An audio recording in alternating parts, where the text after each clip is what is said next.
27 მაისი ქართული დიასპორის დღეა. თარიღის სხვადასხვა ღონისძიებებით აღინიშნება საქართველოში საგანგებოდ ჩამოსული ემიგრანტები 31 საჯარო სკოლას ესტუმრებიან და მას ახმედ მელაშვილის სახელს მიანიჭებენ. გაიხსნება გამოფენა სახელწოდებით ქართველთა კვალი მსოფლიოში. დღის ბოლოს კი ემიგრანტებს ქალაქის ახალ პროექტებს გააცნობენ.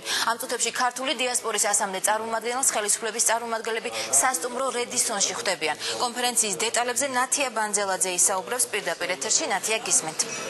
დიასპორის დღე საქართველოში უკვე მესამე წელია აღინიშნება. დღევანდელი კონფერენციის მთავარი მიზანი არის წარმოადგინოს დიასპორის სამინისტრომ ის ახალი სტრატეგია და პოლიტიკა, რომელიც განვითარდება დიასპორასა და საქართველოს ხელისუფლებას შორის. გაბნეული ქართველები, როგორც თავად დიასპორის წარმომადგენლები აცხადებენ, კარგია რომ შეიკრან ერთ გუნდად, როგორც თავად აცხადებენ და კონდეთ ერთიანი პოლიტიკა იმისთვის, რომ უცხოეთში მყოფი ქართველები,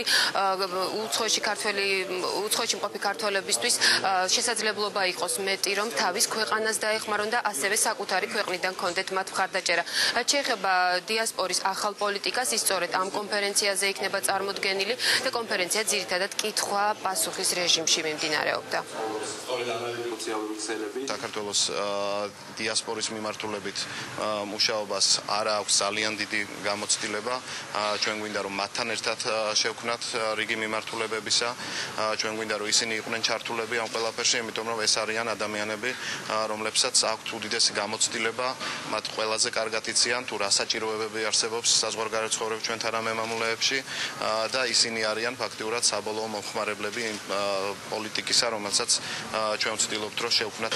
აბსოლუტურად აუთვისებელი და საკმაოდ საინტერესო და დიდი პოტენციალის მქონე რესურსი, რომელიც ჩვენს ქვეყანას გააჩნია არა მხოლოდ ეკონომიკური თვალსაზრისით, არამედ საერთოდ ქვეყნის გარეთ და ჩვენი მიზანი არის რომ ეს რესურსი მაქსიმალურად იქნას გამოყენებული, ის კონტაქტები და ის გამოცდილება, რომელიც ამ ადამიანებს და ამ კომპანიებს გააჩნიათ უცხოეთში, ჩვენ მაქსიმალურად უნდა ვეცადოთ რომ ხელი შეუწყოთ და დავაინტერესოთ, რათა დაიწყონ ბიზნესი საქართველოში. ალბათ ქართულზე უფრო ადვილად და მარტივად არავის არ შეუძლია ბიზნესი დაწყება საქართველოში და სწორედ მსგავსი ტიპის კომუნიკაცია ხელს უწყობს, რათა განხორციელდეს კონკრეტული პროექტები. ინვესტიციები და ურთიერთკომუნიკაციების განვითარება და გააქტიურება ეს არის ის მთავარი მოთხოვნა, რომელზეც საუბრობდნენ დღეს კონფერენციის ფარგლებში 25 ქვეყნიდან ჩამოსული ქართული დიასპორის წარმომადგენლები. ჩვენ საუბარი შევძელით როგორც დავით ონიანთან, ასევე იმ ქართველ მეცენატებთან, რომლებსაც უკვე განახორციელეს სხვადასხვა ტიპის აქციები საქართველოში. ისინი აცხადებენ, რომ ძალიან მნიშვნელოვანია ის ახალი პოლიტიკა, რომელიც წარმოდგენილი არის საქართველოს ხელისუფლების მხრიდან. ქართულ დიასპორას რაც უფრო ზურგს გაუმაგრებთ ჩვენი სამშობლოდან, ხო?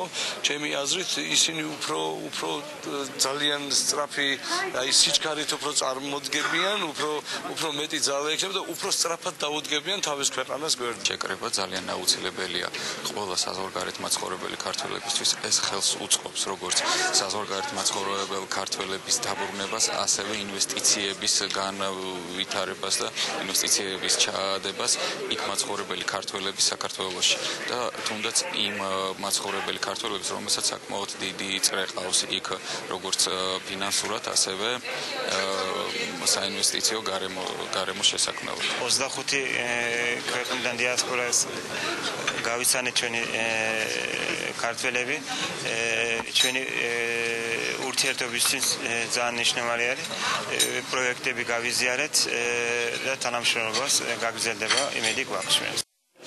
ქართული დიასპორის დღის აღსანიშნავად დიასპორის სამინისტროს საკმაოდ ბევრი ღონისძიებები აქვს და თითქმის მთელი დღის განმავლობაში გაგრძელდება სხვადასხვა გამოფენები და სხვადასხვა აქციები. ასევე მნიშვნელოვანი დეტალია ისიც, რომ ისინი სპეციალურად იყვნენ მოწვეული 26 მაისს, რომ თავის ქვეყანაში შეხვედრილიყვნენ საქართველოს დამოუკიდებლობის დღეს და ისინი მთელი დღის განმავლობაში ასევე დამოუკიდებლობის დღისადმი მისულ ღონისძიებებში იღებდნენ მონაწილეობას. როგორც უკვე აღნიშნეთ, დამოუკიდებლობის დღესთან ერთად ისინი დღეს უკვე აღნიშნავენ თავად დიასპორის დღეს და ეს 3 წლის წინ პრეზიდენტ მიხეილ სააკაშვილის ინიციატივით დაარსდა.